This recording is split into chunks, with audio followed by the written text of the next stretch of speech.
नमस्कार, स्वागत है खास कार्यक्रम बयानवीर में, जहां आपको दिखाएंगे वो नेताओं के बयान जिनसे सियासी गलियारों में मचता है तहलका, आता है भूचाल। सबसे पहले बयानवीर में बात करेंगे उत्तर प्रदेश के मुख्यमंत्री योगी की, जिन्होंने कहा सनातन धर्म के कारण ही हमारा वजूद है, हमारा अस्तित्व है। हम अपने देश और धर्म के खिलाफ कुछ भी स्वीकार नहीं करेंगे। सुनिए। बहनों और भाइयों, हमें इस बात को याद रखना होगा कि सनातन धर्म के कारण ही हमारा वजूद है, हमारा अस्तित्व है। हम सब कुछ स्वीकार करेंगे, लेकिन अपने देश और अपने धर्म के खिलाफ कुछ भी स्वीकार नहीं करेंगे। यह हमारा संकल्प होना चाहिए।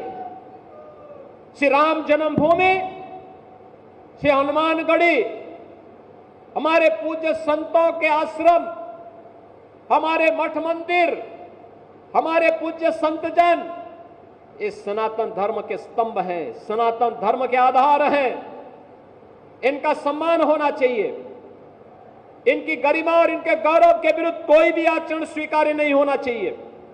और इसीलिए डबल इंजन की भारतीय जनता पार्टी की सरकार पूरे देश के अंदर विकास को विरासत के साथ जोड़ करके कार्य कर रही है। विरासत जो भगवान राम की है, विरासत जो भगवान श्री कृष्ण की है, विरासत जो बाबा विश्वनाथ की है, विरासत जो हमारे पूज्य संतों की है, और विरासत की उसी व्यवस्था को आगे बढ़ाने के लिए आज आप देखते होंगे अब हम लोगों ने अयोध्या के साथ साथ विंध्यवासिनी धाम में भी काम प्रारंभ किया। वहां भी एक भव्य कॉरिडोर दे दिया है। प्रयागराज में भव्य और दिव्य कुंभ आपने देखा होगा, कितना भव्य और दिव्य कुंभ हुआ था। सनातन धर्म का आयोजन इतनी भव्यता के साथ होगा और दुनिया की कोई माई का लाल उस आयोजन में विघ्न बाधा नहीं डाल पाएगी। यह भी हमारा संकल्प था। पूज्य संतों के आशीर्वाद से कार्यक्रम पूरी भव्यता के साथ आयोजन संपन्न हुआ। अब बयानवीर में बात करेंगे पूर्व मुख्यमंत्री अशोक गहलोत की, जिन्होंने कहा राहुल गांधी ने ऑपरेशन सिंदूर पर सवाल पूछा, तकलीफ हो गई सबको। अशोक गहलोत ने यह भी कहा कि लोकतंत्र में विपक्ष की जिम्मेदारी होती है कि वो सवाल उठाए, क्योंकि जनता के मन में भी वही सवाल होते हैं। अशोक गहलोत ने तिरंगा यात्रा और सरकार द्वारा धन के दुरुपयोग पर भी गंभीर सवाल उठाए। सुनिए।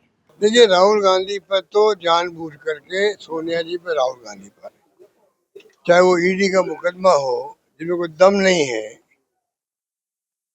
1938 के अंदर 90 साल पहले अखबार हमने शुरू किया, नेशनल हेराल्ड शुरू किया कि एक बार चलते हैं कि एक बार बंद करने पड़ते हैं, वापस शुरू रहते हैं। वो प्रयास कांग्रेस ने किया कि नेशनल हेराल्ड को वापस हम शुरू करें। तकलीफ एक्चुअल में वो हो रही इनको, ये अखबार वापस शुरू होगा तो अपना विचार प्रकट करेगा जो कांग्रेस का है, जो सर्वधर्म समभाव का है, सेकुलरिज्म का है, वो इनको टॉलरेट नहीं हो रहा है। उसको अखबार निकल नहीं पाए, इसलिए पूरा षड्यंत्र रचा गया है। उसके अंतर्गत केस बनाए गए, झूठे केस बनाए गए हैं। 1 रुपए का लेन देन हुआ ही नहीं है। 1 रुपए का जब लेन देन नहीं हुआ है तो फिर ईडी कहाँ से आ गई? मैं पूछना चाहूंगा, पैसे का लेन देन हुआ ही नहीं है। जो नई कंपनी बनाई गई है जिससे कि अखबार शुरू हो सके, वो कंपनी नॉन प्रॉफिट की कंपनी है। उसमें 1 रुपया कोई भी उसका डायरेक्ट नहीं ले सकता, 1 रुपया नहीं निकाल सकता। नॉन प्रॉफिट की कंपनी बनती है, नॉन प्रॉफिट वाली कंपनी बनाई गई है। ये दुनिया जानती है, सब जानते हैं, तब भी ये बीजेपी वाले नहीं जानते हैं, क्योंकि इनको तो बदनाम करना, रोज खबरें आ रही है उसके बारे में। कोर्ट में चालान पेश कर दिया गया।